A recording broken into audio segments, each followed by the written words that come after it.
ಪಿತನ ಸುತನ ಮತ್ತು ಪವಿತ್ರಾತ್ಮರ ನಾಮದಲ್ಲಿ ಆಮೇನ್. ಆತ್ಮರೇ ಅಗ್ನಿಯಾಗಿ ತುಂಬಿರಿ,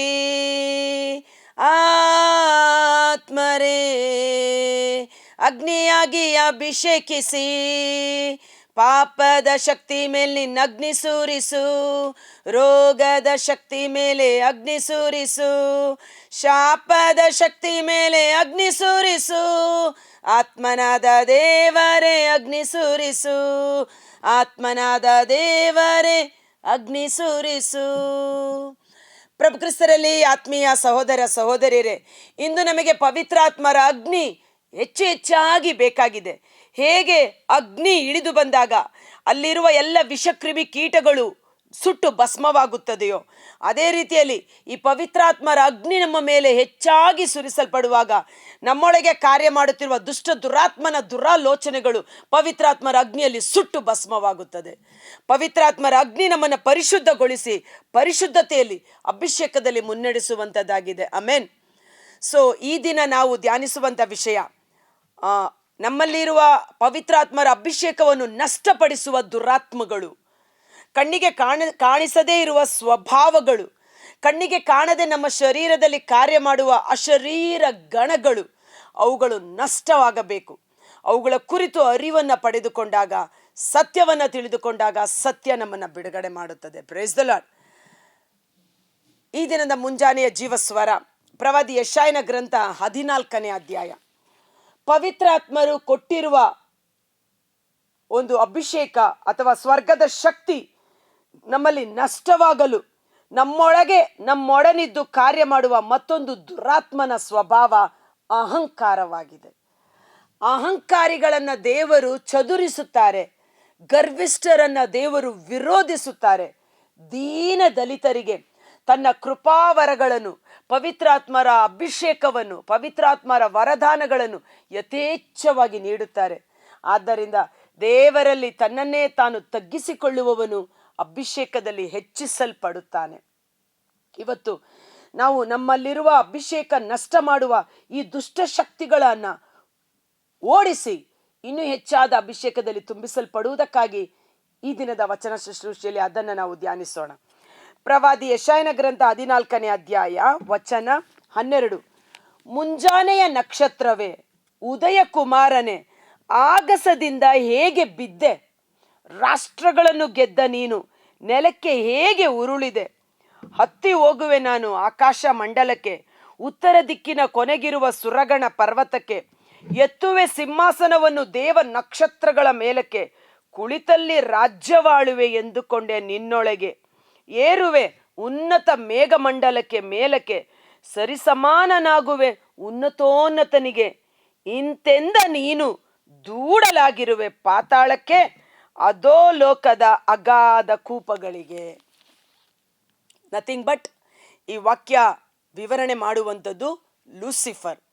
ದೇವರು ಸೃಷ್ಟಿ ಮಾಡಿದ ಪ್ರಧಾನ ದೇವದೂತರುಗಳಲ್ಲಿ ಪ್ರಮುಖನಾಗಿದ್ದ ಲೂಸಿಫರ್ ಎಂಬ ದೇವದೂತ. ದೇವರು ಆತನಿಗೆ ಸಕಲ ವಿಧವಾದ ಶಕ್ತಿ, ಬಲ, ಪರಾಕ್ರಮ, ಸಂಪತ್ತು, ಇನ್ನು ಮುಂದಿನ ವಚನದಲ್ಲಿ ಓದ್ತೀವಿ ನಾವು. ಅಷ್ಟು ಒಂದು ದೇವರ ಕೃಪೆಯಿಂದ ಅವನನ್ನು ತುಂಬಿಸಿದ್ದರು, ದೇವರ ಶಕ್ತಿಯಿಂದ ಅವನಿಗೆ ಯಥೇಚ್ಛವಾಗಿ ತುಂಬಿದ್ದರು. ಯಾಕಂದರೆ ನನ್ನ ದೇವದೂತರನ್ನು ನಾನು ಬಿರುಗಾಳಿಯನ್ನಾಗಿ ಮಾರ್ಪಡಿಸುತ್ತೇನೆ ಎಂಬಂತೆ ಈ ಲೂಸಿಫರ್ ಎಂಬ ದೇವದೂತ ದೇವರ ಅಪಾರ ಶಕ್ತಿ, ಸಾಮರ್ಥ್ಯ, ವಜ್ರ, ವೈಡೂರ್ಯ, ವೈಭವ ಎಲ್ಲವುಗಳಿಂದ ತುಂಬಿಸಲ್ಪಟ್ಟಂಥ ವ್ಯಕ್ತಿ, ಜ್ಞಾನಿ. ನೋಡಿ, ಮುಂಜಾನೆಯ ನಕ್ಷತ್ರವೇ, ಉದಯ ಕುಮಾರನೇ, ಆಗಸದಿಂದ ನೀನು ಹೇಗೆ ಬಿದ್ದೆ? ಸರ್ವೇಶ್ವರನ ಸನ್ನಿಧಾನದಲ್ಲಿದ್ದು ದೇವರನ್ನು ಸ್ತುತಿಸಿ ದೇವರ ಸೇವೆ ಮಾಡಬೇಕಾಗಿದ್ದ ಆ ಲೂಸಿಫರ್, ಆತ ಮನಸ್ಸಿನಲ್ಲಿ ಯೋಚನೆ ಮಾಡುತ್ತಾನೆ, ನಾನು ಉನ್ನತೋನ್ನತ ಆಕಾಶ ಮಂಡಲಕ್ಕೆ, ನಕ್ಷತ್ರಗಳ ಮೇಲೆ ಏರುವೆ, ಉನ್ನತೋನ್ನತ ದೇವರಿಗೆ ಸರಿಸಮಾನನಾಗಿ ಕುಳಿತು ನಾನು ಅಲ್ಲಿ ರಾಜ್ಯವಾಳುವೆ. ದೇವದೂತರು ದೇವರಿಂದ ಸೃಷ್ಟಿ ಮಾಡಲ್ಪಟ್ಟವರಾಗಿದ್ದಾರೆ. ಸೃಷ್ಟಿ ಮಾಡಲ್ಪಟ್ಟ ಎಲ್ಲವೂ ದೇವರಿಗೆ ಅಡ್ಡ ಬಿದ್ದು ಆರಾಧನೆ ಮಾಡತಕ್ಕದ್ದು.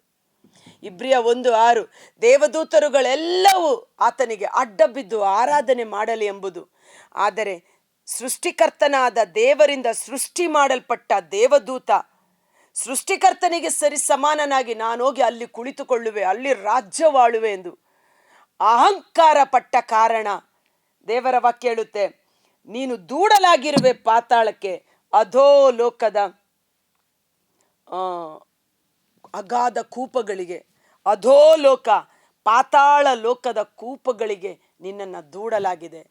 ತನ್ನ ಸ್ಥಾನಮಾನ, ತನ್ನ ಆದ್ಯ ಅಂತಸ್ತು, ಮೊದಲು ದೇವರು ಕೊಟ್ಟಂತ ಅಂತಸ್ತು ಎಲ್ಲವನ್ನ ಕಳೆದುಕೊಂಡು ಅಗಾಧ ಕೂಪಗಳಿಗೆ, ಸ್ವರ್ಗ ಸಾಮ್ರಾಜ್ಯದಿಂದ ದೂಡಲ್ಪಟ್ಟ, ದಬ್ಬಲ್ಪಟ್ಟ, ಆಗಸದಿಂದ ನೆಲಕ್ಕೆ ಬಿದ್ದ ತನ್ನ ಅಹಂಕಾರದ ನಿಮಿತ್ತ ನಾನು ದೇವರಿಗೆ ಸರಿಸಮಾನನಾಗುವೆ ಎಂದು ಅಹಂಕಾರ ಪಟ್ಟ ಕಾರಣ ಇವತ್ತು ದೇವರು, ನಾವು ಸಾಮಾನ್ಯ ಮನುಷ್ಯರು ಅಲ್ವಾ, ಅಂತ ನಮ್ಮನ್ನ ದೇವರು ಅವರ ಸ್ವರ್ಗದ ಶಕ್ತಿಯಿಂದ ಅಭಿಷೇಕಿಸಿ ದೇವರ ಮಕ್ಕಳಾಗಿ ಮಾರ್ಪಡಿಸಿರುವಾಗ ನಮ್ಮಲ್ಲಿ ಈ ಅಹಂಕಾರ ಕಾರ್ಯ ಮಾಡಿದ್ದೇ ಆದರೆ ನಮ್ಮಲ್ಲಿರುವ ಅಭಿಷೇಕದ ಶಕ್ತಿ ನಷ್ಟವಾಗಿ ಹೋಗುತ್ತದೆ.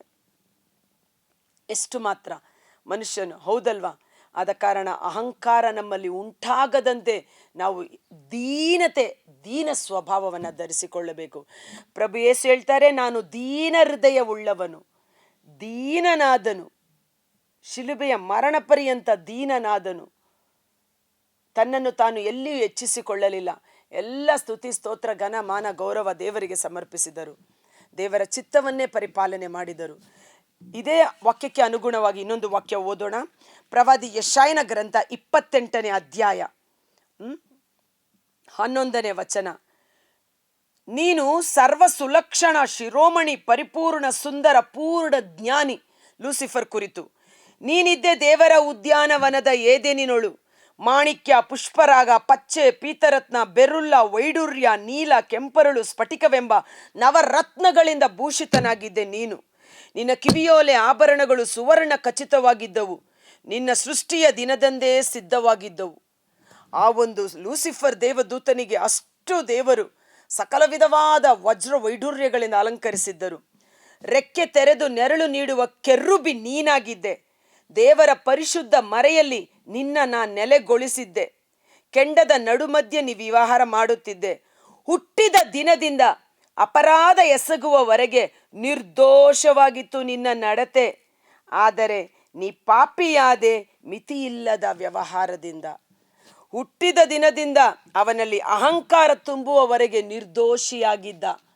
ಆದರೆ ಆ ಅಹಂಕಾರ ದೇವರಿಗೆ ತನ್ನನ್ನೇ ತಾನು ಸರಿ ಮಾಡಿಕೊಳ್ಳುತ್ತೇನೆ ಎಂದಾಗ ದೇವರು 17ನೇ ಸೊಬಗಿನ ನಿಮಿತ್ತ ನೀ ಗರ್ವಿಯಾದೆ. ಸೊಬಗು, ದೇವರು ನಿನಗೆ ಕೊಟ್ಟಿರುವ ಅಲಂಕಾರ, ದೇವರು ನಿನಗೆ ಕೊಟ್ಟಿರುವ ಸೌಂದರ್ಯ, ದೇವರು ನಿನಗೆ ಕೊಟ್ಟಿರುವ ಕೃಪೆಗಳು, ದೇವರು ನಿನಗೆ ಕೊಟ್ಟಿರುವ ಆಸ್ತಿ, ಅಂತಸ್ತು, ಹಣ, ಕಾಸು, ವಿದ್ಯಾಭ್ಯಾಸ, ಜ್ಞಾನ, ಇವುಗಳಿಂದ ನಾವು ಗರ್ವಿಗಳಾಗಿದ್ದೇವಾ?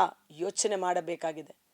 ಆ ಲೂಸಿಫರ್ ಸೊಬಗಿನ ನಿಮಿತ್ತ ನೀ ಗರ್ವಿಯಾದೆ, ಮೆರೆತದಿಂದ ಅಹಂಕಾರದಿಂದ ಬುದ್ಧಿಯನ್ನು ಕಳೆದುಕೊಂಡೆ ಎಂದೇ ನಾನಿನ್ನನ್ನು ದೊಬ್ಬಿಬಿಟ್ಟೆ ನೆಲಕ್ಕೆ, ಅರಸರ ಕಣ್ಮುಂದೆ ಎಸೆದೆ ಅವರಿಗೆ ನೋಟವಾಗಲೆಂದೆ.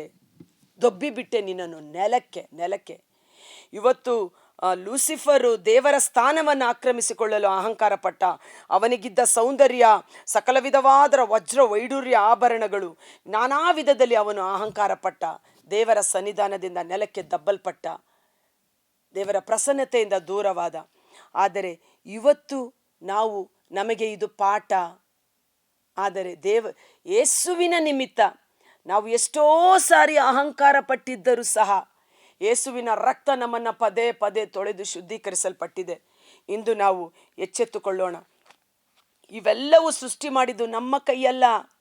ಇವತ್ತು ನಾವು ನಿಂತಿರುವುದು, ಉಸಿರಾಡುತ್ತಿರುವುದು, ಮಾತನಾಡುತ್ತಿರುವುದು ಎಲ್ಲ ದೇವರ ಕೃಪೆ, ದೇವರ ಕೃಪೆ, ದೇವರ ಕೃಪೆ, ದೇವರ ಕರುಣೆ.